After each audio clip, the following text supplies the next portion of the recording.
Lord. So, for anybody who's jumping on the listening to the recording later on, we're talking about how Erica has been in a support group, and she's on day 2 of Ultimate Reset. She's rocking it, and she had a few bumps in the road on day 1, but she was part of a support group that linked up with other people, and that is something that is super important that we highlight when we're talking to people about what we're doing, because it's so easy to talk to people about how awesome the products are, our results, and how we feel now, but they don't realize what you actually get with it. You get our friendship, you get the whole team, you get the support, and the support is a big thing, because a lot of people have bumps in the road that first week of any type of program, whether it's something intense, and extreme like Ultimate Reset, or just starting their journey, and having that support and knowing that, this could happen. And if it does, we're here for you and we're going to get through it. That's the biggest part that we need to highlight to people so they understand, because most people won't commit. I honestly don't believe it's because of money, because usually if somebody really wants something, they'll find the way, whether they charge it, borrow it, sell something, they'll always get what they want. It's that they failed in the past and they don't want to have another notch in that failure belt. And so when you can, share with people what they get, that support, and that's the missing link, and share your story, then that not only helps them have belief that number one, you're somebody who's accomplished something that they've already told themselves impossible or out of their reach, and also number 2, they start to believe that, oh, maybe it is possible for them once you start telling your story. And also it sets you apart from those coaches out there that are very salesy and just posting ads and all this stuff whenever they can connect to your story, and then they can see that you're a real life person who's just telling their story and wanting to give that support. Then that really is the difference of coaches who see that success and coaches who don't see it until they learn that facet. So anyways, I'm really proud of you, Erica, for pushing through it. Sorry you had a rough day, but I know you're going to kick ass with your sisters on your side and us, and then having a whole new set of people that are completely unbiased because they didn't know you up until now. So I think that's the amazing part. Exactly. So let's see what else has been going on with everybody. Tammy just finished 21 Day Fix Extreme. I know. She lost 8 pounds. She finished strong. She did really great with the nutrition, and now she started Country Heat. I'm always excited when we have people that finish programs. That is another facet to our business, is that, when you finish a program, you're showing people that it can be done and that you did it, and you have more confidence in yourself once you've finished a program. That it really helps. Haley just posted that she is starting week 3 of 22-minute hardcore. She actually loves the program.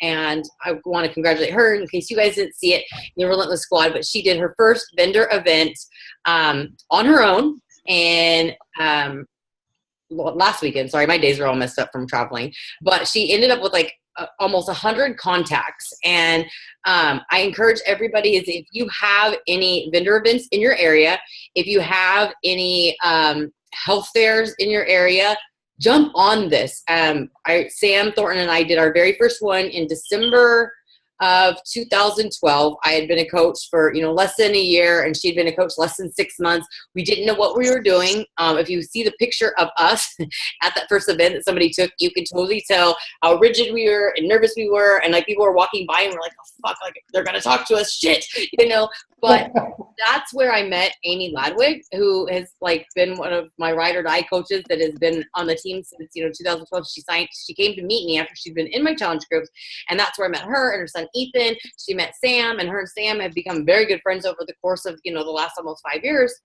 And I, ended up selling a challenge pack, and that gave me the confidence of doing it. And the thing is, if you're out there thinking oh my God, I can't do this, understand that you guys may see me doing vendor events, Melissa Galmay's done some, and think I can't do it, but we all started where you were. And the thing was, even Haley being my stepdaughter, I didn't tell her. She said she wanted to do a vendor event.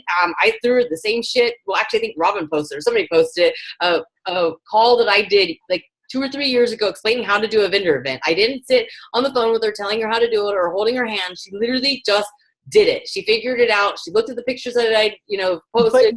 But you helping me. I've done one with you before, and that was the only reason I was so. confident. There was somebody next to me who was, this was her thing, and I was like, I got this. I was like, I've done these with my stepmom I before. forgot. And she was like, what do I do? What do I tell them? And I was like, put your info out there. Be like, friend me on Facebook, woman. Like, I'm not letting you leave until I see that friend request. How old were you? That was September of 2013, because Sam and I were supposed to do this vendor event, and something happened with a kid's sports or something, and so then Haley had to come help me. I think were you like 13, 14? I was like 13, but then I had also the Super Saturday or Super Sunday. It was the same thing. I was like, I got this. Like, I've helped people before. I was like, I got it. I'm good. I don't need no help. Like, I got this. So that's the thing, guys. Like, I have that video out there that everybody reviewed. Most Academy reviewed it. Somebody else did.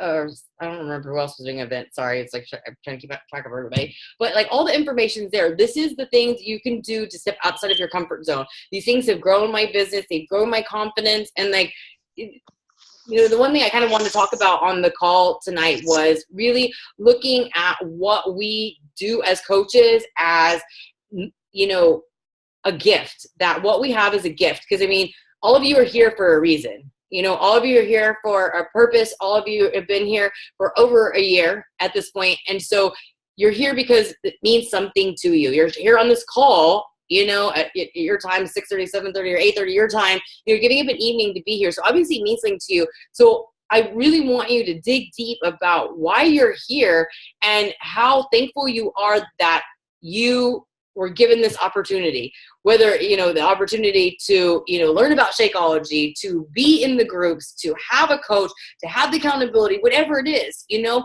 focus on that. And when you do that, and that was something that Tammy posted about in our challenge group that I'm running, that she's in, was, you know, about writing your goals out and focusing on that, because we can get so caught up in fear of rejection, fear of, you know, being made fun of, fear of being judged, all these different things, that fear is literally the only thing that holds us back. And I posted a really good video yesterday about this Will Smith video about, you know, that all this fear that builds up and stops us from shit. Literally, once you do it, like, all that fear was for nothing, you know? And so, but when you're focusing on why you're doing this and what the outcome that you want, then that fear can disappear. And this is something that, you know, Robin can attest to it, that we learned at Tony Robbins, is that, you know, that we get so caught up in our own shit, and that, you know, take this with a grain of salt, because I know saying stuff like this sometimes, you know, doesn't resonate with people real well if you're not in that space. But when you're being selfish and only worrying about yourself, then that's what prevents you from helping other people. And it is the honest God truth. I learned that years ago through personal development,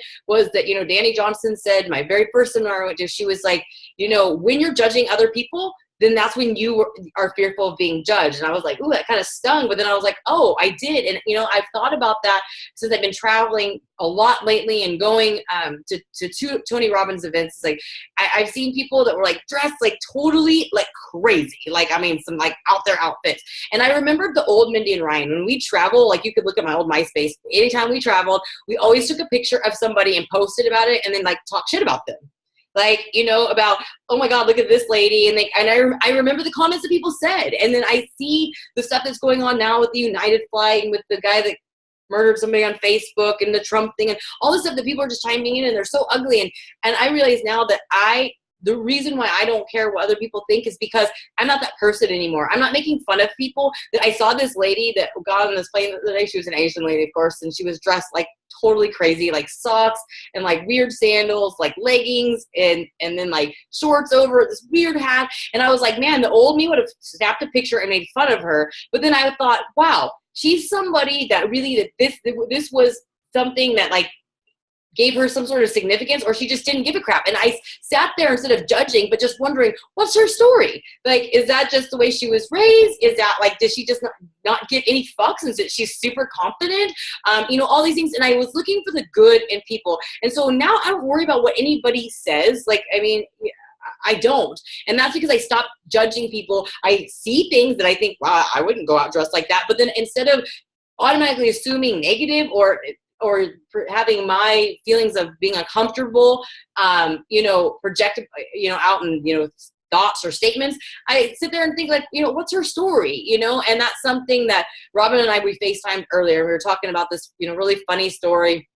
We have a funny story. It's not well, we had many funny stories, but we have a really funny story that happened at the first Tony Robbins event. It was like this joke about bum dust, and I will have to tell you one day. It's kind of completely pointless now, but anyways, it's this joke that we have, and it's kind of like something we're like, hey, maybe we need to, like, this is our calling and help people who are homeless, you know, and, you know, do this or that. And so I was telling a story about how there was this homeless man in Hawaii that he was living under the freeway across from our hotel. And when we saw him, he came in and he was literally like head to toe, like grunge, like just really gross. And, you know, he came in with a $5 bill. It was really crazy because he had this really crisp $5 bill. Like, that was the cleanest thing that he probably owned. And Ryan and I both said, like, oh my God, because he walked into the lobby to go into the store. And we're like, I'm surprised they let people in here. But we kept seeing him every day in and out. So he obviously was known to go in there. And I was like, oh, he's probably buying cigarettes or beer. We both said that, you know. And then the next day, Ryan's like, oh my God, he was buying a newspaper. And I was like, you know what? Like, those thoughts that we all have of judging people do just come like naturally, they do. But I'm able to catch myself now and be like, wow. And then I was like, oh my God, I feel so bad for judging him. And I'm like, we don't know his story. And then I was like, I really would like to know his story. But then part of me was like, oh, I was telling Rob, I'm like, I didn't want to ask him, what's your story? You know, because I didn't want to shame him, you know, and like, so my way of thinking is so different now. And so there's things that, like, you're going to judge people. And so, like, I don't think that you should beat yourself up for that. But like, I know that right now, like, I can look at things a lot differently. Like, oh, well, what's his story? And then I had compassion for him. And I was like, I'd like to give him money, you know? And I was like, and then I was like curious, like, why did he get a newspaper? You know, like, what, you know, what makes people live that life? Like, you know, because you're in Hawaii, you could take free showers, you could live on the beach, and you're totally filthy, like, you know. But I wondered, like, what bad things happened to him, or why is he happy with that? But anyways, you know, that's part of some, you know, the biggest thing in this business is that fear of judgment, fear of rejection, all these things, and these stories that we tell ourselves, these assumptions that we have of that people are going to reject us, of what they're going to think, et cetera, is what hold us back from giving people the gift that we feel is so great. Because I know all of your stories, and I know that you're all happy to be here. I know that you do have a caring, compassionate heart, but, you know, don't let fear hold you back from giving people the same gift that you're thankful for. And, you know, and when you look at that, that is really going to help you help other people. That I don't think what we do is a burden. Is it for everybody? No. We've had people leave this team and it's just not been their jam. And I see that now, and I respect that, but it's not our job to decide if that person's going to say yes or no. And the one thing that I've learned throughout this whole coaching process, and, you know, Robin, everybody knows Robin Story. She, you know, was one of my first customers. She came in as a coach in 2014, you know, took a step back for a while and came back. And I didn't know until she completely opened up in the last year what was really going on behind the scene. And so you don't know what other people are hiding in fear of because they don't have somebody. So when you can be their friend, when you can be a non-judgmental, unbiased person that's going to love them through anything, then they're going to open up and talk to you, and then you can help them. And then that's when the real magic happens. So the one thing that I wanted to talk about tonight, and then I'll just like open up where we can just bullshit and share our successes and stuff, was this book that I picked up. And it was kind of funny because,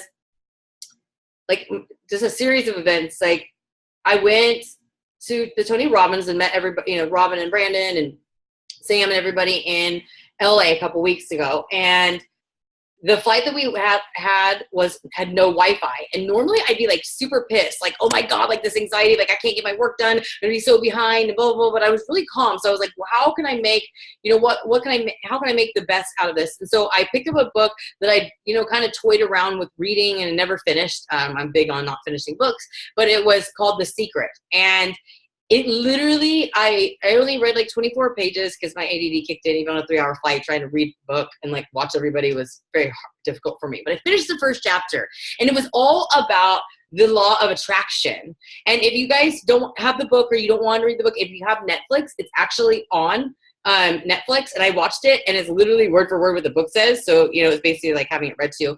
I highly recommend it in that it's really what you put out to the universe. As you know, I always thought that was silly, but I do realize that what you put out to the universe, you get. And the one thing that I've been working on with my life coach is it's the Tony Robbins, you know, it's not really just Tony Robbins thing. It's like, it goes back centuries and centuries, the law of attraction, but, you know, is most people say, I don't want this. Like, you know, the thing I've been working on with my life coach is about that my default emotion is always guilt. Like, I always feel guilty over things that are out of my control. And it was the way I was raised. But I've been focusing on, like, I'm tired of feeling guilty. I'm tired of feeling guilty. And so many people focus on what they don't want. Like, you know, they don't want people to say no to them. They don't want people to make fun of them. They don't want this. But really, what you put out in the universe or say repeatedly actually becomes true. And it was funny because, like, when you change that language, like, Ryan and I have been fighting so much about money, the lack of money, and it, like, literally just stalled everybody.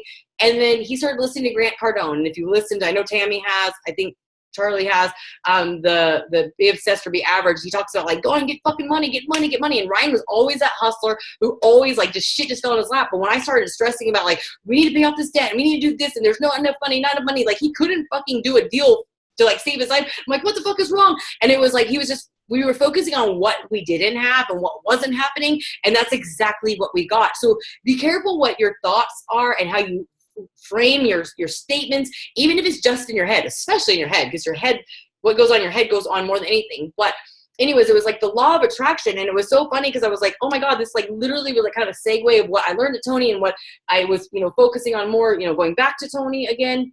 But, you know, I noticed that, you know, all these things around me were going on. And you know, a couple of the coaches on our team have left. We all know that. And I've had calls with them. And one of the coaches I talked to, you know, was like, that there wasn't any empathy there and, you know, a lack of emotional intelligence. And that was something that they kept talking about in the playbook that Charlie and I went to. And it was a phrase that I'd never heard of.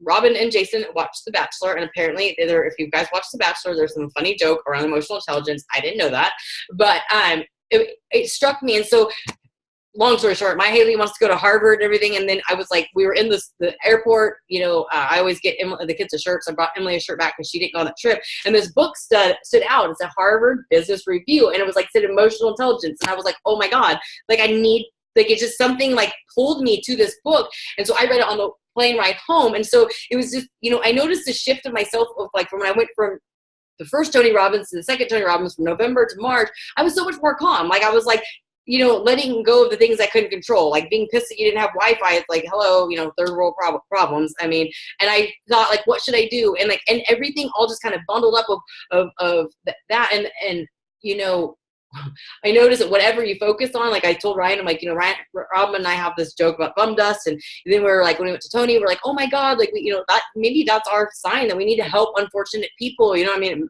many times I was homeless. I didn't live in a car or anything, but I mean, I didn't have a home, and, you know, it sucked. And I'm like, maybe that's my calling, is to give back to the world. And that's something that's so important in our life, is that we always have to be growing and we always have to be contributing to something, to have that feeling of fulfillment and satisfaction. And when we were in Hawaii, I was like, oh my God. I was like, Ryan, I'm like, everywhere we go, there's bums everywhere. There was, like, bum pavilions. There was a really funny one. There was a bum little bungalow that was built outside of a Lowe's in Honolulu. It was so freaking awesome. It was, like, the most awesome, like, bum bungalow, because it was, like, made out of pallets and shit, because obviously they were getting shit from, like, Lowe's. And I'm like, if I'm ever homeless, I'm going to make camp outside of a Home Depot or a Lowe's. Well, actually, it would be in between, because there's always a Lowe's and Home Depot.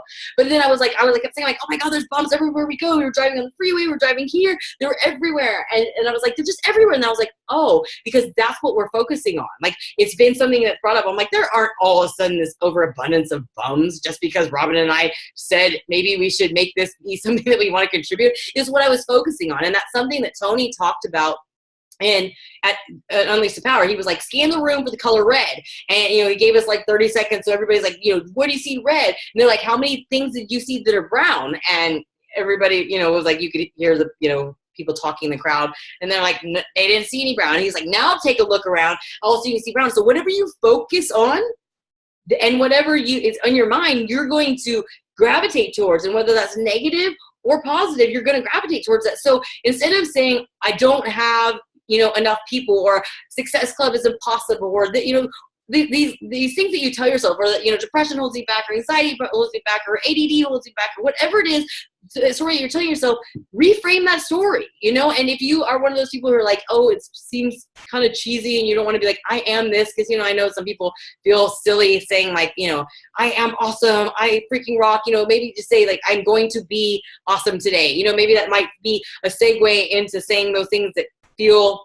a little uncomfortable because I know that I felt uncomfortable saying things like that. Like, you know, I freaking rock. Like they taught us that at the first Tony Robbins. I'm like, that's kind of silly. Now I'm like, okay, I'm fine doing that. But anyways, it just, everything kind of pointed to this emotional intelligence book.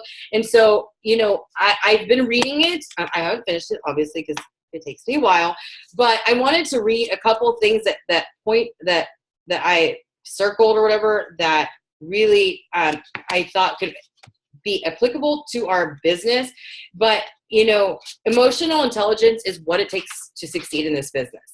And when I read this book, I finally realized that me not having any college experience, me never being in a leadership role, me not having any experience in health or fitness, people always ask, well, how have you been so successful? And I honestly didn't know, other than just saying that I give a lot of fucks and I care for people. But I mean, that's a pretty in general thing, because a lot of people would say I care about people. You know what I mean? That's, you know, that's usually when you ask somebody why they're a coach, like, someone help people. That's just, people naturally say that. But, and when reading this, it was very clear to me that I've had these skills, and some I didn't have, but I have strengthened them through personal development. And so you will hear me all the time talking about personal development, and that, you know, you can read stuff like GoPro, the Grant Cardone stuff, you know, that's a lot of business oriented skill set of the recruiting, you know, whatever.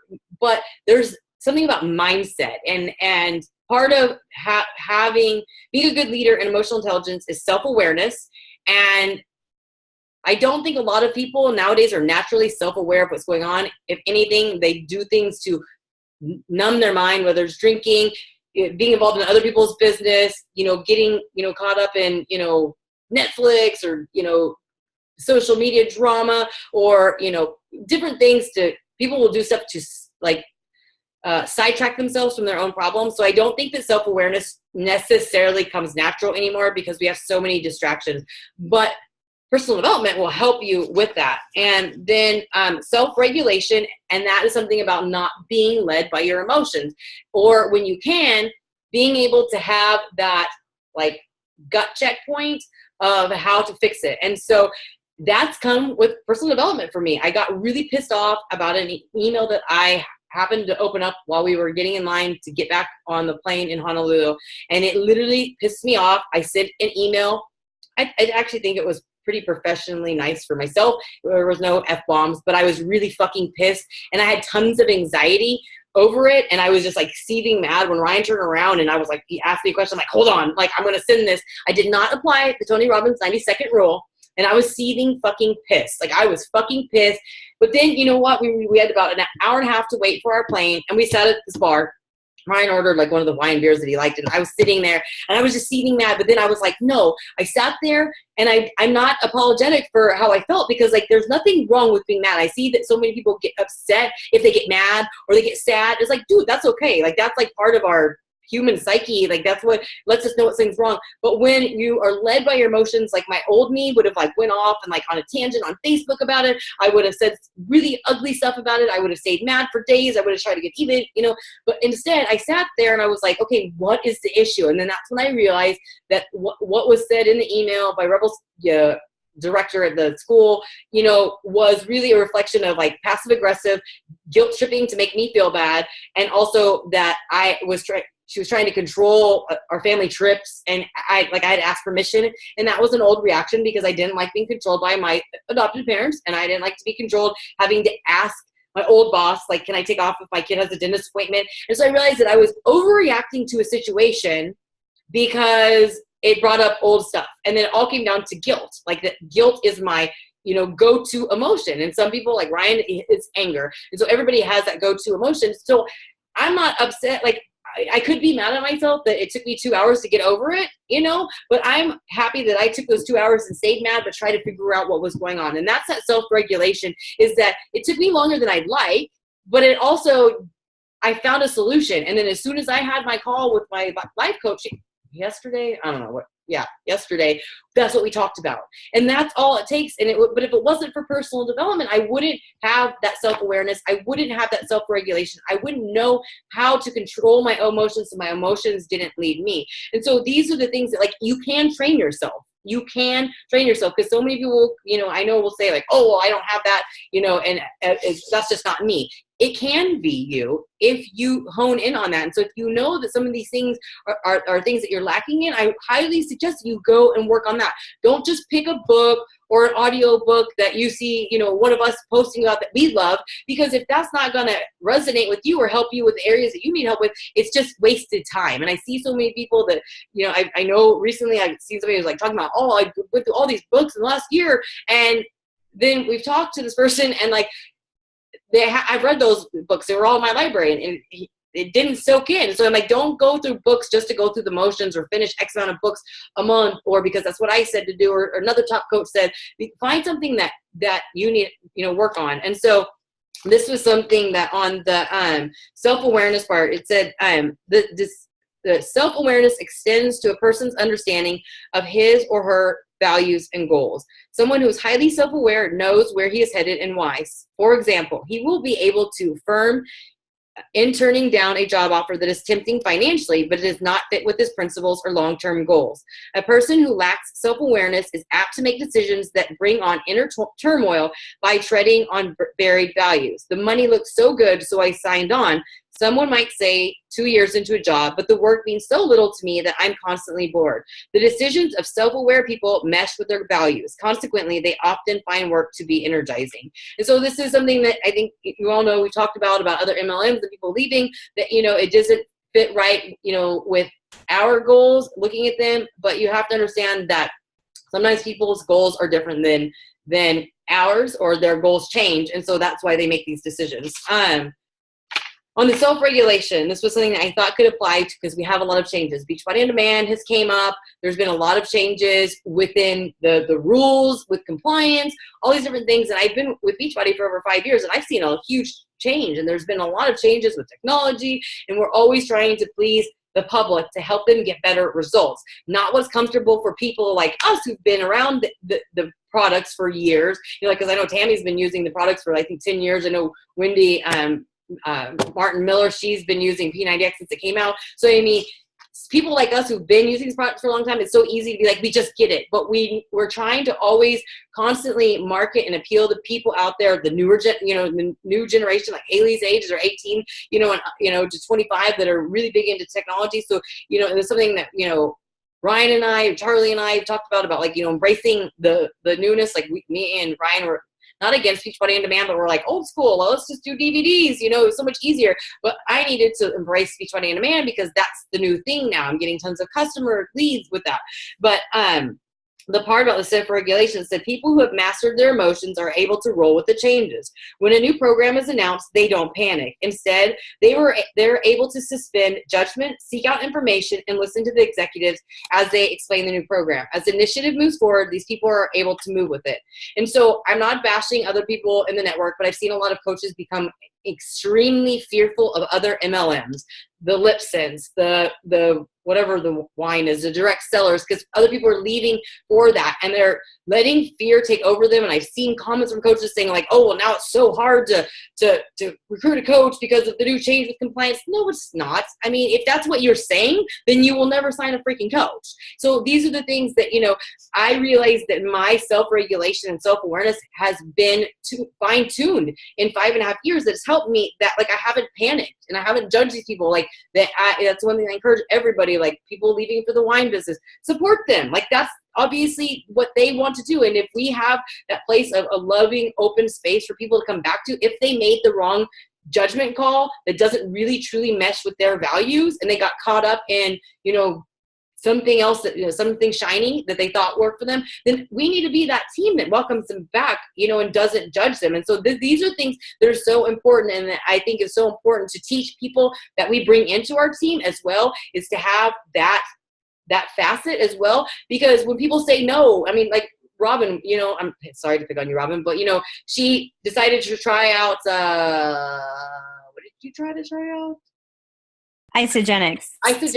And she didn't tell me until months after she decided to come back, you know, and so that's the thing, is like people have that fear obviously, like, our team has been, very non-judgmental and very loving and kind. And, most of Arjun and I talked about that. I'm like, once you told everybody, we've supported you, we want whatever, we want you to be happy. But those are people's biggest fear too. Just as like we're afraid of being judged or made fun of, they are as well. And so we want to make sure that we always come from a loving space with people, challengers, whatever they, maybe didn't follow the meal plan. And then they're like, fuck Beachbody, I'm going to go try something else. It really wasn't Beachbody. They just weren't following it. But if we ostracize them and stop talking to them, that's something that, can cause them not to come back or leave a bad taste in their mouth with Beachbody. I always preach friendship first, like literally friendship first because of that. And I have to look at, some people, I'm like, would they still be my friend if I was not in Beachbody? And that's, and I try to, since everybody's been leaving, or not everybody, people have left for other, parts of the business or other businesses. I've really taken a look at how I treated people because I'm like, I've seen a lot of people bash Trey Bear. And I know he said stuff on social media that people don't agree with, but we maintain friends and I respect him. And the thing is, I'm not going to bash him because we're friends. And guess what? He hasn't went to my team coaching my team like all the other coaches have said. But it's also that whole what you put out, you get. If I'm freaking out that Trey Bear is going to take people from my team and worried about that and talking shit about him, guess what? He would, because that's what I would be sending out to the universe. And you know what? We didn't even talk about it. He was like, I respect you. We've been friends and he'd never done anything, but I'm not going to put that out to the universe because I don't want that happening to me. And I don't want to project that or poke a bear, sleeping bear, and have them be like, oh, well, she's talking shit about me. I'm going to go after her team. I'm just focusing on myself. And that's something that I think is super important is treat people with love because he's out there bashing other coaches who bash him. And it's just like this, it's like the whole political thing that's going on now. These Democratic parties bashing one another and you're just keeping hate going on. And the Ultimate Relationship program that I just, finished, with Tony Robbins, you don't have to be in a relationship. You don't have to be in a bad relationship or a trouble relationship, but it's something that I really learned. It was that you need to give love just to give love. And that if you're somebody who is afraid of somebody taking away love or being rejected or somebody being hateful to you, the last thing you need to do is propel it with more hate. You show love and you'll get love. Maybe not from that person, but like that. And that's just kind of the way I've been acting now towards this is like, I'm not fearful about other MLMs. I'm thankful for all the lessons that came from it. And I'm really just showering everybody with love because they're all free to do whatever they want. And I've learned lessons, from being ostracized from my parents' life because I'm not a Jehovah's Witness. Another thing was, about what makes a leader and emotional intelligence is motivation. I think we all know people with high, motivation. They remain optimistic, over, time whenever things are, going wrong. Haley said, what was the relationship? What relationship? Oh, it's Tony Robbins Ultimate Relationship Program. This was something that I highlighted here, that commitment to the organization, which is fueled by motivation. And this is something that I feel is what's very strong. And some of you who've been with our team for a long time know this is a believe Beachbody Blue. And is when people love their jobs for the work itself, they often feel committed to the organizations that make that work possible. Committed employees are likely to stay with an organization even when they are pursued by headhunters waving money. And that is something that some of the people that I've inherited as my personally sponsored coaches, when other people have left for MLMs, and I've talked to them and, they've said like, I'm here not because I've been super successful per se, but because I believe in the company and I'm committed to the company. And so, hoorah for that, because I'm like, you have integrity to your journey and you know what you want and it's remained the same and you're continuing to grow. And so that's the biggest thing is that, I've been pursued by other companies. They're like, oh, you've been so good with Beachbody. You should do something else. I'm like, no, I feel strongly and passionate about what I do because of what it's done for me. And so this really goes down to the 4 vital behaviors. If you're not finishing programs, if you're not drinking Shakeology all the time, if you're not putting yourself out there to invite and give this gift, give the opportunity as a gift to somebody, whether they accept it or not, then you're not going to ever have that solid commitment. You can't just sign up as a coach and you have to communicate this with the people you bring on to. You can't just sign up as a coach and just all of a sudden be like, oh, I believe Beachbody Blue. You have to do the things to make it happen. Just like you couldn't just get married and expect everything to do well. You have to give yourself and be committed to what you're doing and to feel passionate about it and to stay in it. So lastly was the thing of empathy. And that was the one thing that talking to one of the coaches was, it's like, that they lacked empathy. They owned it. And now looking at some of the coaches that have left that I've seen in Diesel Nation, there really has been a very small portion, like a 0.01% that I really see have left. But a lot of coaches have, really chosen to capitalize on the people that left, which I think it's a very small fraction. But what empathy was something that they lacked. And so this is something that you can have, because my husband had no empathy I don't even think he had a shred of empathy at all. He was not raised with it. His family does not have it. And it's something that always bothered me because I always thought he didn't care. But it's taken a while, 5-something years of me being a coach and lots of personal development and, going to seminars along with me, not always willingly. This last one, Tony, he was willing to go to, but he now has empathy. He went scuba diving. It's something silly. He went scuba diving. And any other time would be all about Ryan, that all he wanted to do was scuba dive. It was about him, getting significance from how awesome he was. And he went and he helped other people. And he was texting me the whole time, talking about how he thought it was really sad that they allowed people who had no diving experience to go out there and they basically took their money. And, he was like, I felt bad. He kept saying, I felt bad. I have, I was the only one who got to dive, and he took a picture of these little Asian people that they gave him Dramamine right before they, got on the boat. And if you've ever taken Dramamine, it knocks you out, like you are asleep. And if you go on a 4-hour scuba dive, you're sleeping through the whole entire thing. And he was texting, he's like, I feel so bad for them. And he was telling me a story about how he told one of the dive masters, he's like, that guy, these people literally put on a dive suit. Is that what it's called? I just had a mind part. Whatever. What's it called? Dive suit? Wetsuit. Yeah, and he was watching them. He was like, oh my God, because the water was warm enough, and why you didn't need a wetsuit. But people, in their mind, they link up scuba diving and wetsuits. So he told the woman, he was like, I think that they probably should take that off. They're probably dying. So she's like, oh, thanks for mentioning it. They pulled off. These people put the wetsuits on over their clothes. So they were drenched in sweat. They didn't even wake up whenever they were unzipping it. But and then he said after he got off the thing, throughout the trip, he's like, man, I just felt so bad for those people. And so this has nothing to do with Beachbody related, but I will say that my point is you can teach yourself empathy. You can teach yourself to care once you start doing the work that lets you put down those walls that you put up, because I've been asking people on Facebook little things I'm saying. People are like, I don't like people, which I said the same thing. Hey, Katie, I didn't like people, and people were like, oh, I don't like people. I like animals better, blah, blah, blah. And people, you tell yourself these stories that you don't like people and that you're not good with people and you don't like strangers. Well, of course you're not going to have those, those great, connections with people. And that's usually because people have been hurt and they put up that wall and they tell themselves these things so that it protects themselves. So once you start being around people like us who you realize truly do care about you, then you start realizing the world's not as ugly a place as it is. But if you focus on how ugly the world is, you're going to be surrounded because you're going to be attracting those people, and your whole world is going to be a really shitty place. And those people that you attract are going to be people who treat you exactly the way you're saying that people treat you. And so those are the things that being around all of you guys, going to these events have helped my husband, going to these seminars, hearing when I preach to all of you guys has helped.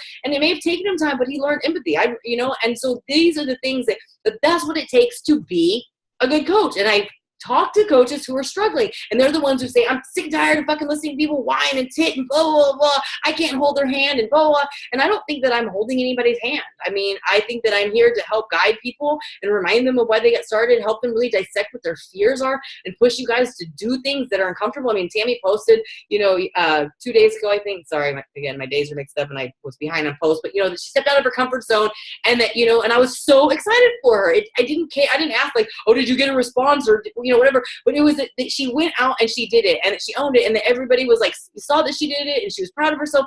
Those are the moments of what it takes. And so, these are the things that I hope you guys really work on, focusing on strengthening and teaching people that come onto your team to have, and seeing when people don't have empathy, encouraging them to, in some fashion or form, and influencing them to have empathy. And when I say that, it's not just saying like, give a fuck about people and stop being an asshole. It's really getting them to find out what's causing them pain and what's causing them the frustration with other people. Usually it's frustration with their own self because they aren't self-regulated or self-aware or motivated enough. But, these are the things, it can be turned around. It can be turned around.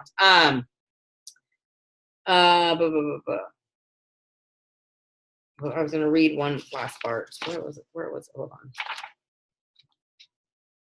Oh, there was a story here about how it says, for an example of empathy in action, consider what happened when two giant brokerage companies merged, creating redundant jobs in all their divisions. One division manager called his people together and gave a gloomy speech that emphasized the number of people who would soon be fired. The manager of another division gave his people a different kind of speech. He was upfront about his own worry and confusion, and he promised to keep people informed and to treat everyone fairly. The difference between these two managers was empathy. The first manager was too worried about his own fate to consider the feelings of his anxiety-stricken colleagues. The second knew intuitively what his people were feeling, and he acknowledged their fears with his words.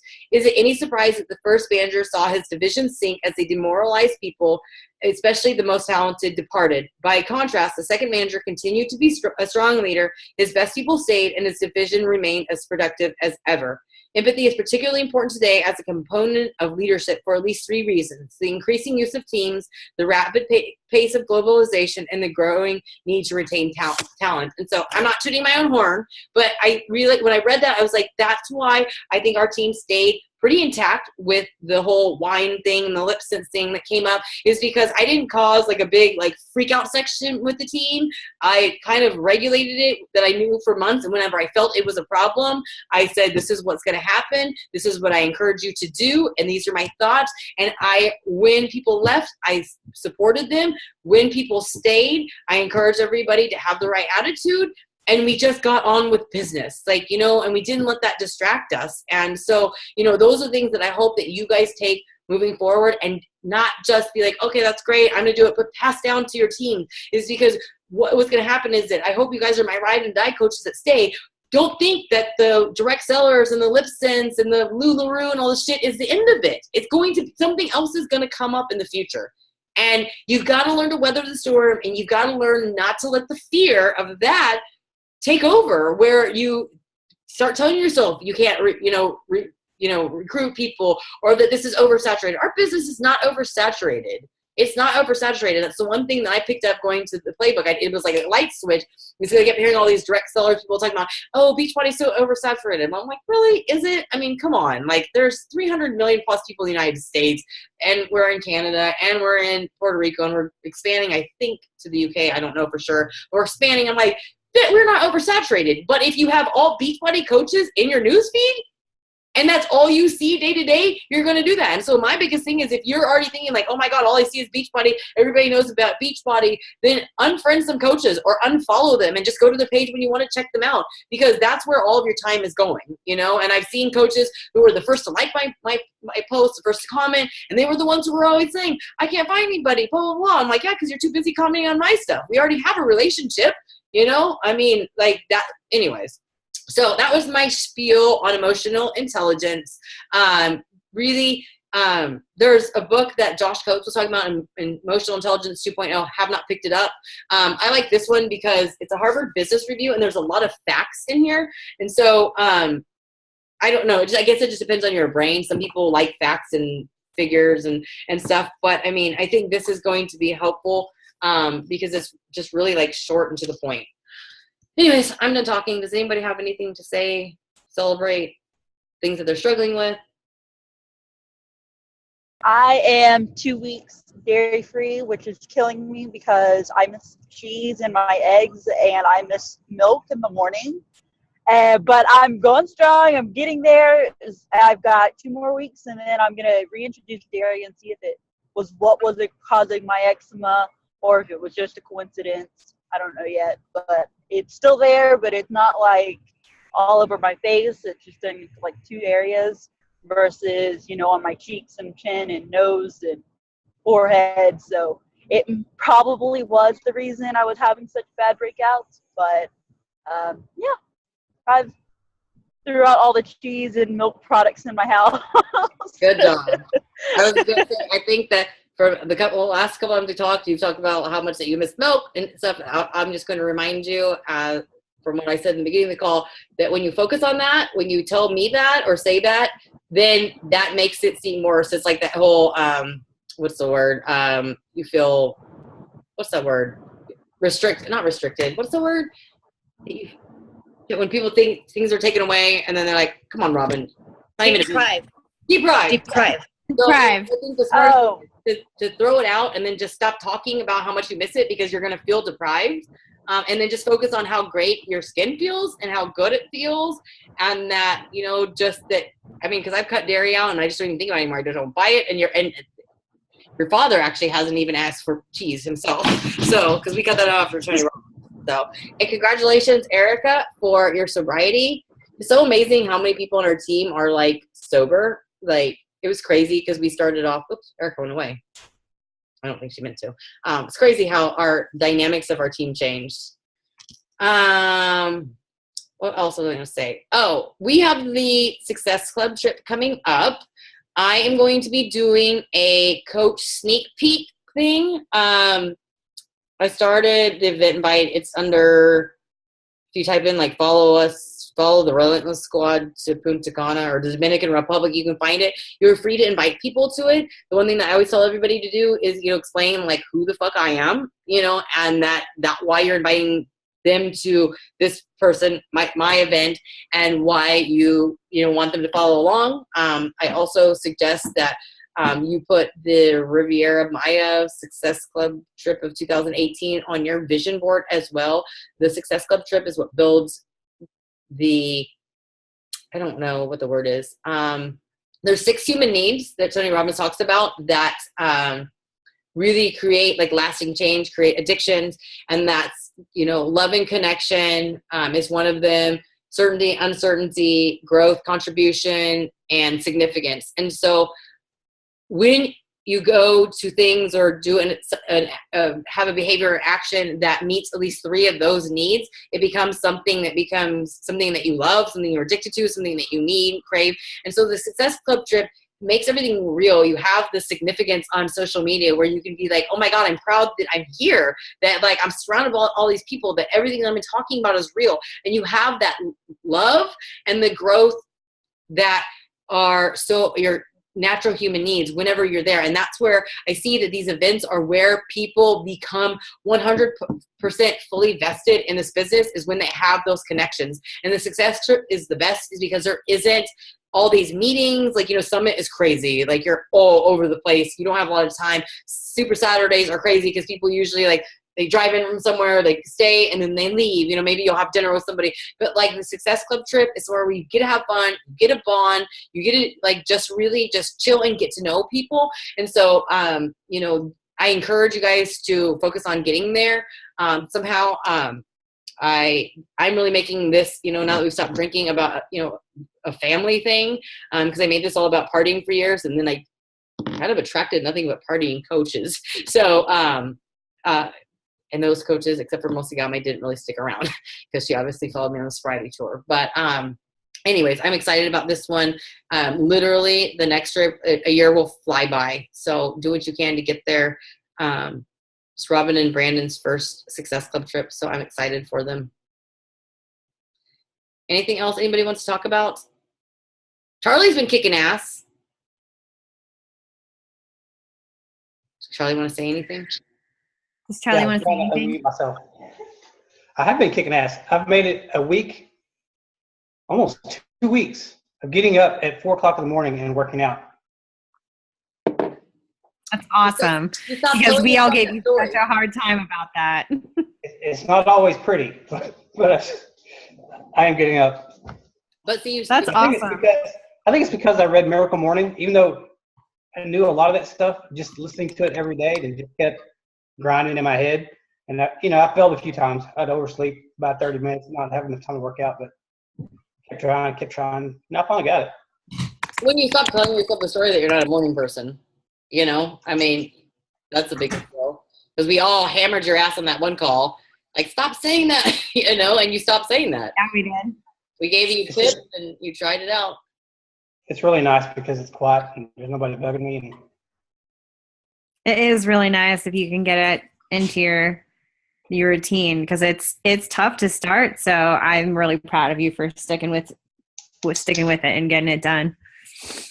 But now I seem to have too much time in the evening. Well, you have time for your family. You can do 2 workouts. What's that, Mindy? I said you also have more time with your family. I'm sure Katie doesn't mind having you around. I just see her little hand with slime. Yeah, there's slime everywhere. So Tammy, I want to hear from you. I hate to put you on the spot, but you finished a program. You did an excellent job. What changed? What changed for you? Like, what do you think was that link of like that you finished the program, you had great results. You said it was the best you've done nutritionally. What do you think changed with that? Honestly, it's because I knew I was being accountable to other people. Other people were watching me, and that was really what it was. And so I knew in order for me to be able to say that I had results, I actually had to follow the program and not just pretend to or not half-ass it. So that was it. Now, I didn't follow the nutrition 100%. And I even said that in my post, but probably 80%, which was huge for me because that would be my downfall. I have no problem doing the workouts. I wake up at 4 o'clock in the morning, no problem. No, totally easy. My mornings are great. I'm fine with my time, but it's the nutrition, and you will not change your physique at all if you're not following the nutrition. And I know that. So the reason why I lost 8 pounds was not from just the workouts. It was from following the nutrition. Well, I'm proud of you. That's good. Like the 80-20 is what That's everybody's awesome. shooting for. And and that's that whole self-awareness thing. Like you were like honest with yourself. Like this is where I am. And you found the resources, the accountability, and you did it, and what I love is the fact that you finished the program. You were honest, like, hey, I didn't follow 100%. I don't know anybody that literally follows anything 100%. Because that's perfection, and there's not that many people out there who mastered that. But, but then you didn't let time elapse and you just jumped into the next one, and you're enthusiastic about it. And I think, I see that's that confidence. And like, whoa, I kicked ass and I did, finished it and I did better than I ever have. So now I can go in starting this program way better off than I started the original program, So I'm really proud of you. And I've seen that confidence start to shift just in the last month. So I'm excited for you.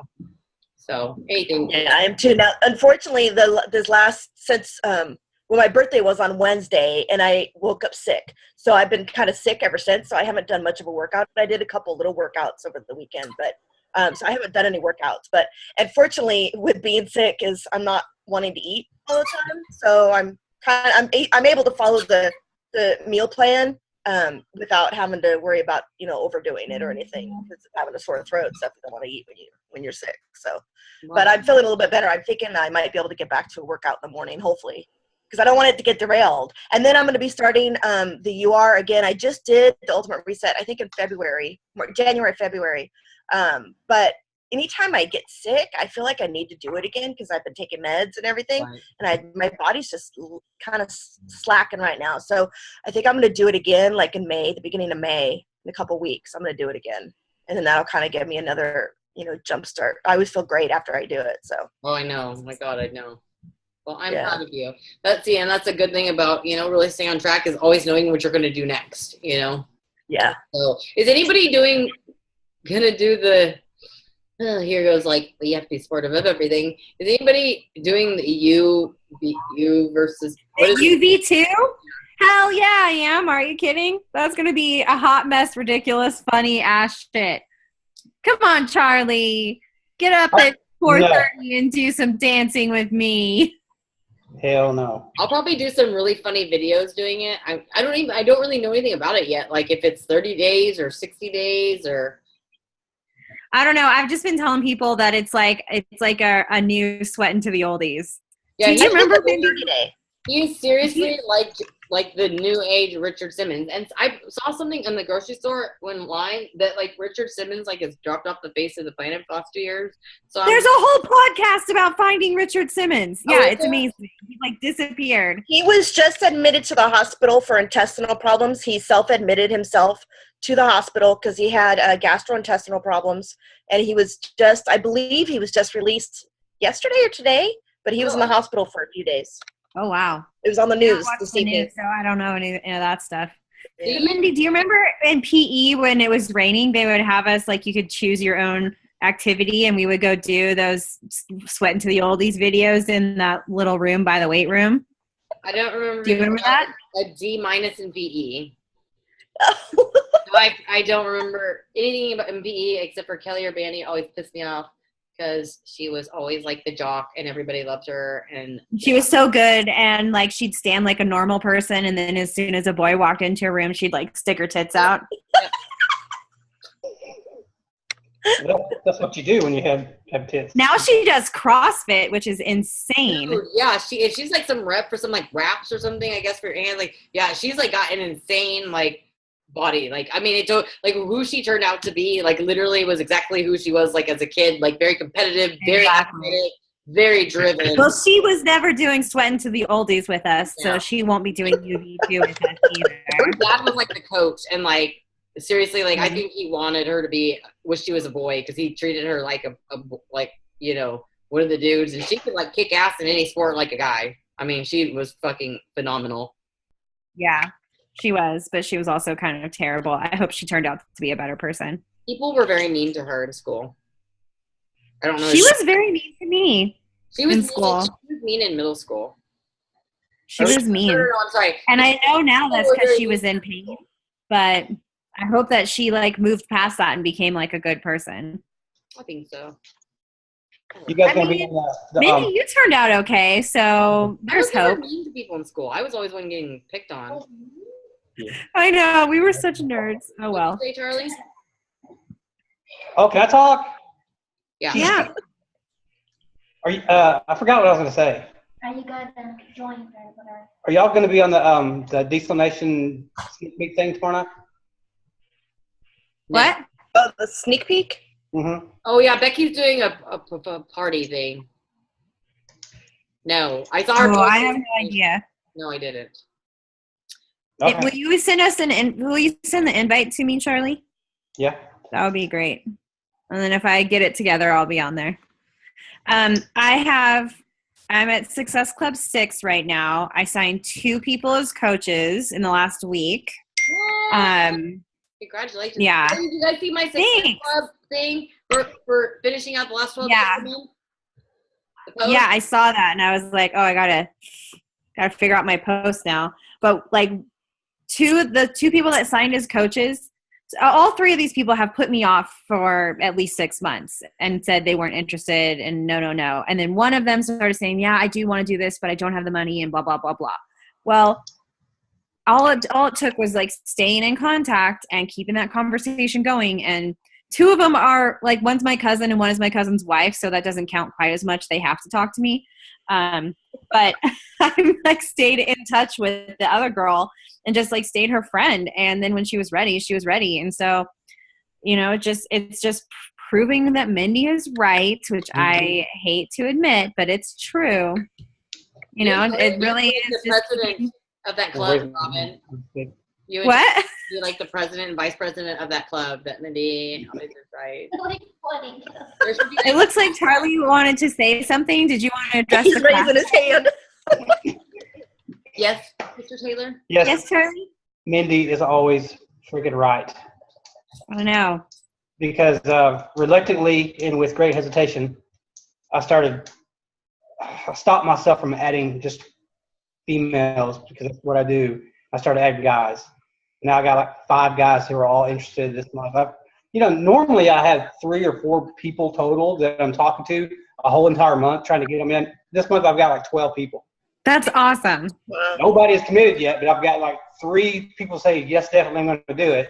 And a Mm-hmm. bunch of them that, yeah, probably. And then a couple of crickets that just don't answer me anymore. But So when I do calls with people and I find out what their story is that's holding them back, like the outcome is obviously I want you to help them be part of our family. But my ultimate goal and outcome that I want for you guys is to stop telling yourself that story. Like, and that you had that story that, you know, oh, you do better with women. Well, that's, you know, who you did, but I knew that you would connect better with people and with how we help kind of narrow down your niche and your audience. And so the fact that you have ditched that story now, that you didn't believe me because reluctant and hesitant, I don't even think really touched the surface of your attitude when I told you need to do this and this and this and this, but you trusted me enough to go and try it out, even though you didn't believe that. And that's literally what Becky did. When Becky gave me the opportunity in coaching, I was like, this bitch has lost it. I don't have it. But I was like, shit, she sees it. So I don't want to like guilt. Like, I don't want to let her down. So like, I'm just going to just, humor her and do it. And then, maybe somewhere in the back of, of something that she is right. And I don't want to let her down, And so that's all we need to do is teach people that like what you're saying is impossible is a fucking lie. It's a story you tell yourself, and then make them just do it just to shut us up, and then make them realize that story is literally just a story. And then I don't care if you hit Success Club this month or not. It's the fact that you've ditched that story, and now you have that many people in the pipeline that you're building relationships with, which is helping growing and heightening your emotional intelligence. Like, that's all I want for you guys. Like I said, Tammy's post about stepping out of her comfort zone and that she was scared, but that she was excited and she was proud of herself. Like, that is honestly all I care about. Because I know that if you don't have those little moments, you're never going to get far. And so as much as I want you to, hit your income goals, hit Success Club every month, hit your, rank goals, I know that these small things are what's going to get you there. And I can't hammer to you, hit Success Club, and not figure out what it is that's holding you back from doing that. And so when I see you humor me and then realize it's like, I get kind of joy, like, I told you so. I told you so because it's like, I've been doing this for a long time and I found what didn't work, and I've watched I'm very observant of other coaches, and I guess you could say I'm judging them, but I'm looking at the coaches who always complain about this and this and this and this, and then I'm listening to their stories because people always come to me like and tell me what's going on, and I'm like, and I see what it is. So what I tell you guys, this stuff is from pure experience and just observation of coaches who've left or been discouraged. But when I see that and I see that you've made progress, that's what makes me happy. Is because I know that eventually, then your numbers are going to increase. The people you're building, trust with and confidence, and doing that in the relationships, and like that's what I'm super excited about. So I'm proud of you, Charlie. But I still like I told you so. And that's the only reason I hit Success Club this month was because I was doing the things that you said to do that were not hit Success Club. It was be a friend, be that person in a relationship, be supportive, share your story. That's what happens. So like doing those things leads to the success that we want. I think so many people just focus on Success Club, and then those people become numbers, and it becomes, I'm not picking on her, but like Melissa Bardo said, it became a game. And then I was like, shit, I wasn't mad at her, but I was like, that gave me insights of like, fuck, well, I'm not going to take responsibility for her not staying in the business or success or not success of any coach, but I was like, what can I do differently? And so, yes, obviously I'm never going to downplay the importance of success and Success Club and what it does for your business or anything, but that can't be the only highlight is rank or Success Club, because then it does become a game, and so that's the biggest thing is communicating that. And I feel that you have to do that in every area of your life. I'm not going to just be friends with people that I think are going to eventually end up being Success Club points. I'm going to keep that mantra and that way of living with people like most of our who left the business and I see it as a gift. Me and her are like literally, I think, better friends now that she's not in the business. And I learned so much from what she told me whenever she made the decision to leave. And since then that like me and her talk like every day now through text, and like, it really, I think, helped me see my shortcomings as a leader. And, a lot of it was because she was one of my first coaches. My only coach actually who ran in the business with me. April 20th would be her 5-year anniversary. So I didn't really know anything, but now I know moving forward how to make it different.